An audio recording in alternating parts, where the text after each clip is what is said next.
Hola, ¿qué tal? Hola, ¿Qué tal? ¿Cómo estamos? Bienvenidos a su canal Conociendo la Verdad. Muchas gracias por acompañarnos. Es un placer para nosotros y un honor, de verdad, que no estamos solos, que ustedes están con nosotros acompañándonos. Y dejo este espacio a mi esposo para que nos salude y también nos diga cuál es el tema de hoy. hola, buenas tardes, gracias por acompañarnos, gracias por suscribirse y seguirnos en las redes. Y en la tarde de hoy tenemos un versículo que lo vamos a discernir o a aprender exactamente lo que dice. El versículo es un poco complicado y es Romanos 14:14. Y este versículo dice así: Yo sé y confío en el Señor Jesús que nada es inmundo en sí mismo, mas para el que piensa que algo es inmundo, para él lo es. Estamos leyendo la versión Reina Valera 1960 y este pasaje, aparte de una discusión sobre asuntos de conciencia y comida, enseña que aunque ciertas cosas no son intrínsecamente pecaminosas para un creyente maduro, si alguien considera algo impuro, entonces se convierte en un pecado para esa persona y no se debe forzar a otros a actuar en contra de su propia conciencia. Lo que quiere decir que si un pequeñito, un débil en la fe, un nuevo creyente, cree que cierta cosa es pecado, el que está maduro en la fe debe considerarlo así y no obligarlo ¿no? a hacerlo, porque el maduro ya con su tiempo en el correr del Señor ha descubierto que no es pecado. Si el nuevo creyente cree que es pecado, el maduro debe de considerarlo que así es, hasta que el nuevo creyente se le abran los ojos. Ah, y esa es la libertad que tenemos en Cristo. El creyente tiene la libertad de que nada es contaminado por sí mismo. Si alguien cree que algo es pecaminoso, debemos respetar esa convicción y no ser piedra de tropiezo para ellos. A los nuevos creyentes, a los débiles en la fe, es como titulé esta enseñanza, los debemos de llevar pasito por pasito hasta que se les Alcancen la madurez. alcance la madurez. No imponer opiniones. Es importante no imponer los propios estándares o interpretaciones de otros hermanos en la fe, especialmente en temas esenciales, en temas no esenciales para la salvación. En contexto, Romanos 14 trata sobre la aceptación de los débiles en la fe, aquellos con conciencias más sensibles, sin discutir sus opiniones, enfocándose en el amor y no en causar daño a otros por nuestras propias prácticas. Ser débil en la fe se refiere a cristianos con dudas o convicciones frágiles que vacilan sobre qué es correcto hacer, especialmente en áreas grises donde la Biblia no lo explica, como ciertos alimentos o días especiales. Se les debe aceptar y apoyar, no juzgar, fortaleciendo su conciencia para que todo lo que hagan provenga de una convicción interior, no de culpa o conflicto. Según la Biblia, especialmente en Colosenses capítulo 2, versículos 16 al 23, nadie debe juzgar a los creyentes por lo que comen o deben, ni por asuntos de fiestas, luna nueva o día de reposo, porque son sombra de realidades futuras en Cristo. Y no deben seguir doctrinas humanas sobre no tocar y no deben seguir doctrinas humanas sobre no tocar, no probar, ni comer ciertas cosas. Mientras que para la vestimenta, las escrituras enfatizan la modestia y la piedad, reflejando a Dios, no a la ostentación. Y ahora vamos a ver algunas características de los débiles en la fe, los nuevos creyentes. débiles en la fe y nuevos creyentes se pueden encontrar en cualquier lado, en una iglesia, en tu trabajo, hasta en la familia. Y si no sabemos cómo tratarlos, vamos a crear conflicto en vez de mostrarle la compasión o la misericordia que Dios quiere que mostremos, que el maduro debe mostrar. Si no, vamos a crear conflictos. Y ahora mi esposa nos va a explicar algunas características de los débiles de la fe. Sí, el débil en la fe es muy común encontrarnos en grupos de creyentes, no nada más los recién convertidos. Hay mucha gente que ya tiene tiempo caminando en el Señor, pero aún no se ha fortalecido, no ha tomado la decisión de fortalecerse en el Señor, de madurar, ¿verdad? A veces la misma palabra habla de que requieren lechita todavía. Deberían de comer comida sólida y todavía requieren de lechita espiritual. Pero Pablo, ¿verdad? Dios le pone en el corazón de Pablo, porque estaba viendo ese problema de que había mucho juicio, había mucha contención, opiniones acerca de ritos en el libro de Romanos, y dice en el capítulo 14, que dijo mi esposo, capítulo 14, en el versículo 1, fíjate cómo dice: reciban al débil de la fe, al débil en la fe. O sea, que abramos nuestro corazón, nos está diciendo el Señor, para que el que no es todavía fuerte o maduro en la fe, no importa por la razón, es la razón por la que esta persona o sigue siendo débil o es un nuevecito en la fe, es un recién creyente, dice el Señor que lo recibamos, pero no para contender sobre opiniones. No es para explicarle mi opinión acerca de cierto pasaje bíblico, sino para crear una unidad, dice el versículo 7, me salto del 1 al 7. Dice: porque ninguno de nosotros vive para sí mismo, ni muere para sí. Está diciendo aquí Pablo que el que nos compró, el que nos salvó, es Jesucristo, no somos nosotros. Entonces no disputamos con el débil en la fe. Dice el versículo 8, pues si vivimos, para el Señor vivimos, y si morimos, para el Señor morimos. Ya sea que vivamos o que moramos, del Señor somos. El Señor es el que juzga, el Señor es el que tiene nuestros tiempos y nuestras maneras, ¿verdad? Y dice Pablo que no seamos nosotros el que pueda ser piedra de tropiezo para un pequeño en la fe. Y dices tú, ¿cuáles son las características? Hay características de un débil en la fe. Es que tienen una conciencia inmadura. O sea, en su conciencia todavía están pensando en cosas pecaminosas, ¿verdad? Y cuidan mucho sus acciones, cuidan mucho porque tienen una débil conciencia y no quieren fallarle al Señor. O sea, no tienen todavía una fe madura que los dirija. Están pidiendo opiniones también. Esa es la característica número 2, que siempre requieren de apoyo. Están buscando la opinión de uno más maduro, porque no se sienten todavía, no tienen esa confianza de caminar solos en Cristo, de tomar unas decisiones correctas, aunque la palabra nos habla, ¿verdad?, de que no estemos solos, de que siempre pidamos consejo. Dice la palabra que en la mayoría de consejos está la sabiduría, pero esto está hablando de alguien que no sabe sostenerse solo, siempre está dudando, si tiene una conciencia muy sensible. Porque no quieren fallarle al Señor, por eso no quieren fallarle al Señor. Quieren consejos. Exactamente, por eso ahorita dijiste muy bien, dice que porque Cristo, dice en el capítulo 14 de Romanos, en el versículo 2 y 3, dice: porque uno cree que ha de comer de todo, y otro que es débil come solamente legumbres.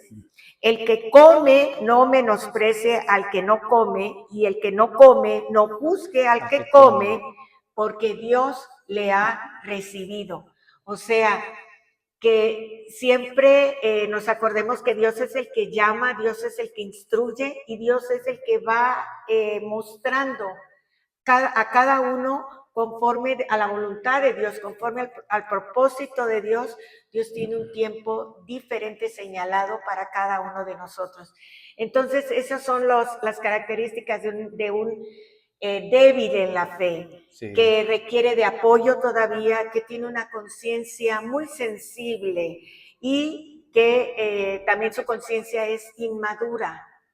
No ha desarrollado un carácter en Cristo todavía, o no ha tenido la disposición para desarrollarlo, o es un nuevo creyente. Entonces eso es algo que no nos toca a nosotros, sino es Dios el que lleva a cada uno de la mano. Sí, gracias. Y mencionaste las características, dudas sobre prácticas, las características de los débiles, conciencia sensible y necesidad de apoyo. Y son las características de los creyentes débiles en la fe. Pero ahora el llamado de los fuertes. Sabemos que son personas que necesitan de apoyo en cada momento, tienen una conciencia sensible. Entonces, ¿quiénes son los fuertes? Y los fuertes, a los que decimos que somos algo, dice la palabra, háganse como que no saben. O sea, los fuertes tenemos que saber aceptarlos. Dice, aceptar sin juzgar, recibir al débil en la fe sin entrar en disputas sobre opiniones dudosas, lo que hablamos, sobre comida, sobre vestimenta, sobre fiestas, no entrar en discusión con los... Dijo débiles. Pablo, aprovechar para hablarles del Señor, no sea un alejamiento, debe ser un acercamiento mejor. Que sea una conversación mejor para unir, y no para dividir. Para no edificar, no tropezar, limitar el ejercicio de su propia libertad. O sea, estoy hablando de los fuertes. Limitar el ejercicio de tu propia libertad para no hacer caer o contristar a tu hermano. Acuérdate que es tu hermano. O sea, somos los fuertes, pero tienes que bajarle, lo que dice aquí, bajarle a 2 rayitas. 2 rayitas a la libertad que tienes en el Señor para no contristar al hermano débil en la fe. Agradar al prójimo, Él es el prójimo. Porque a veces queremos agradar a Dios, pero estamos lastimando un corazón. Y es muy importante lo que acabas de mencionar, son corazones. Cualquier persona, cualquier prójimo, nuevo creyente o creyente débil, es un corazón y se trata de no lastimarlo.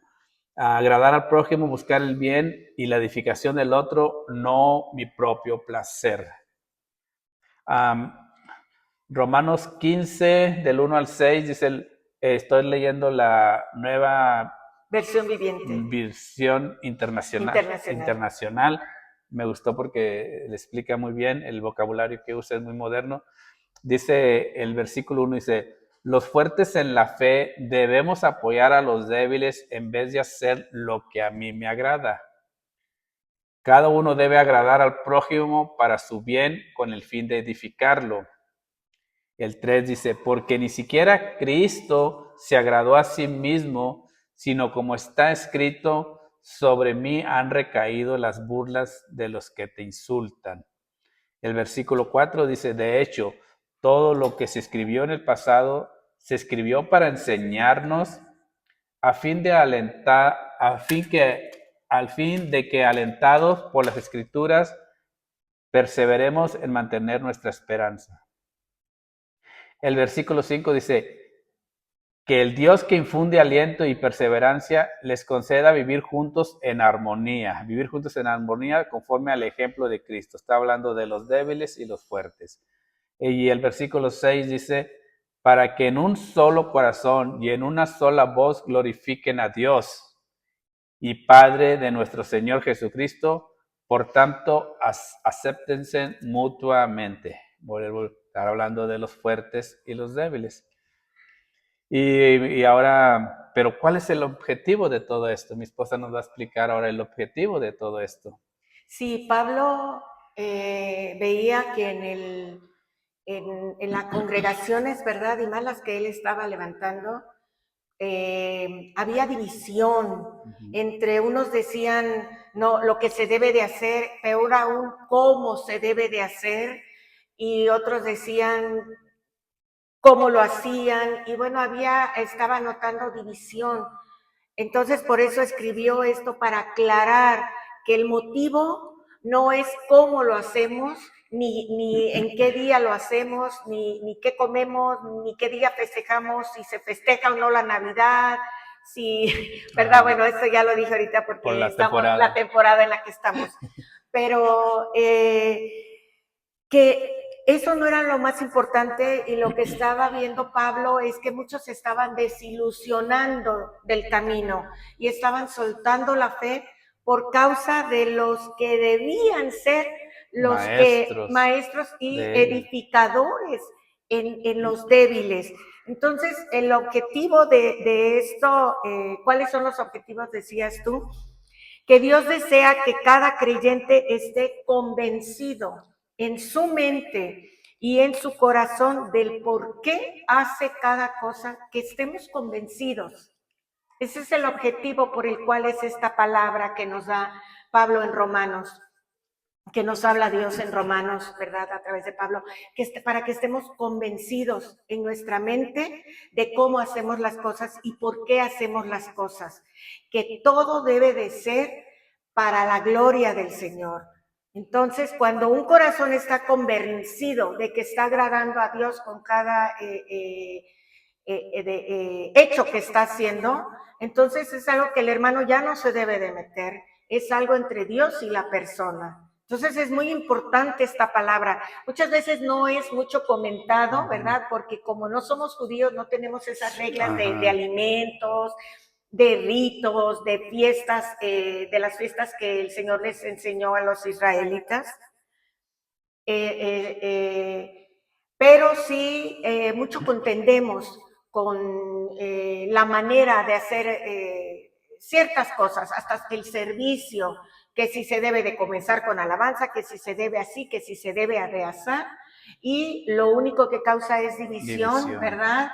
Y ahí no se ve el amor del Señor, que fue el que murió por los débiles y aún por los maduros, por todos, no se ve. Entonces el objetivo es recordar que todo lo que hagamos sea para la gloria, para el amor del Señor, y buscar más revelación en la palabra, buscar que el Señor revele en nuestro corazón qué es lo que le agrada y qué es lo que no le agrada, cómo le agrada al Señor que le sirvamos, cómo le agrada al Señor que atendamos sus cosas.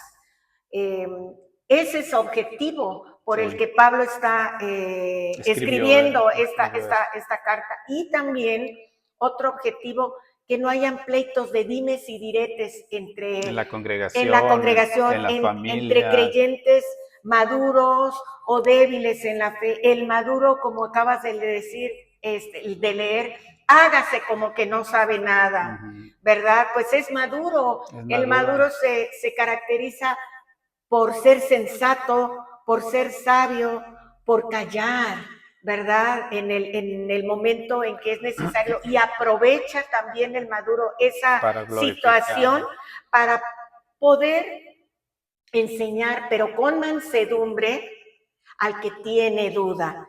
Dice, hay una palabra hermosa en 2 de Timoteo, capítulo 2, y el versículo 14, 15 y 16.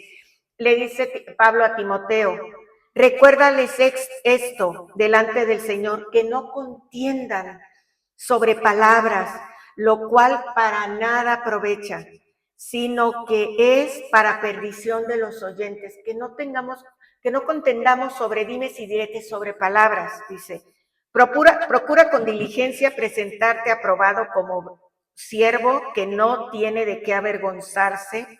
Es lo que estábamos diciendo ahorita. Que tengamos una conciencia segura de lo que estamos haciendo delante de Dios, porque ya hemos leído las Escrituras, porque Dios ya se nos ha revelado, ¿verdad? Que estemos conscientes de lo que hacemos o de lo que dejamos de hacer. Y número 3 le dice en el versículo 16, Pablo a Timoteo, evita las profanas y vanas palabrerías, porque conducirán más y más a la impiedad. Ese es el objetivo, mi amor. Sí, y fíjate, en el objetivo abarca los débiles y los fuertes, como dijiste, como mencionaste, que hubiera una comunión entre los débiles y los fuertes en la fe. Y queda el versículo, que el que come legumbres no le diga al otro que por qué no come, y el que no come no le diga al por qué come. Ahí está hablando de los dos grupos, que deben de haber que no son no, temas, no son ¿verdad? temas Que edifican. pues Más bien aquí dice que no son temas esenciales para la salvación, o no sea, son son temas, temas, nada más van a crear conflictos. no son temas esenciales para la salvación ni para un agrado personal del Señor, sino que crea ira, crea amargura, Sí. crea conflictos, como dijiste tú. Y pues aquí, si la palabra nos dice que hay que evitarlo o que sería mejor evitarlo, vamos a hacerlo, Sí, ¿no? porque dice la palabra, un reino dividido no prospera. Amén. Si estamos divididos, no vamos a prosperar como iglesia, como familia, como comunidad. Ponle lo que tú quieras. Dice la palabra, el que sabe algo, Hágase como que sabe no sabe, o sea, dice que también Sí. al necio cuando calla se le cuenta como Como sabio. sabio.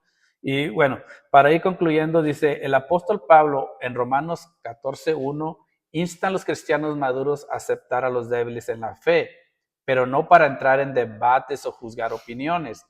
El objetivo de la unidad y la edificación del cuerpo de Cristo, no imponer la propia perspectiva sobre asuntos de conciencia individual.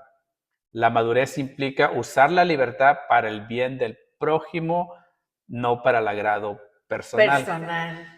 Según la Biblia, el cristiano maduro muestra un carácter semejante al de Cristo, caracterizado por el amor en crecimiento, conocimiento profundo de Dios, discernimiento, dominio propio, servicio y una obediencia constante a la palabra, buscando agradar a Dios y llevar frutos, siendo pronto para oír, lento para hablar y tardo para airarse. Un ejemplo de integridad que no se ofende fácilmente y perdona, reflejando la paciencia y bondad y verdad. En resumen, un cristiano maduro es alguien que ha asimilado las enseñanzas de Cristo, mostrando su carácter en su vida diaria, sirviendo a Dios y a los demás con amor y sabiduría. Así es. Eso es lo que el Señor es muy claro cuando nos pide esto. Yo lo resumo, mi amor, en respeto, respetándonos. Sí. Si Dios... Somos hermanos. Si Dios nos ha comprado a cada uno de nosotros, al que recién se convirtió hoy o al que tiene toda la vida, ¿verdad?, caminando en el Señor, ¿quiénes somos nosotros para enseñar? Mejor podemos enseñar, pero con mansedumbre, con el deseo de que la persona sea edificada. Y pues para antes de orar, quisiera darles una palabra que está en Primera de Pedro, en el capítulo 5 y en el versículo 10. Y dice así: mas el Dios de toda gracia, que nos llamó a su gloria eterna en Cristo Jesús, después de que hayamos padecido un poco de tiempo, Él mismo nos perfeccione, nos afirme, nos fortalezca y establezca. De Dios somos, para Él actuamos, para Él nos movemos y en Él vivimos. Amén. Y si me acompañan a orar, Padre, gracias, gracias Señor, porque nos has hablado el día de hoy. Gracias porque tú no quieres que contendamos con el más débil, Señor. Tú nos has llamado a la madurez.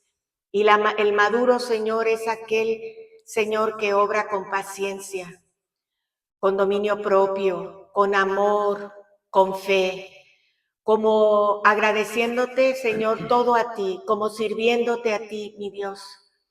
Danos un corazón, Señor, que entendido, que pueda, Señor, bajarse al nivel que tú te has bajado, Señor. Dice tu palabra que siendo en forma de hombre, no consideraste ser como tal, sino que te humillaste, Señor, hasta lo sumo y te hiciste como uno de nosotros, mi Dios.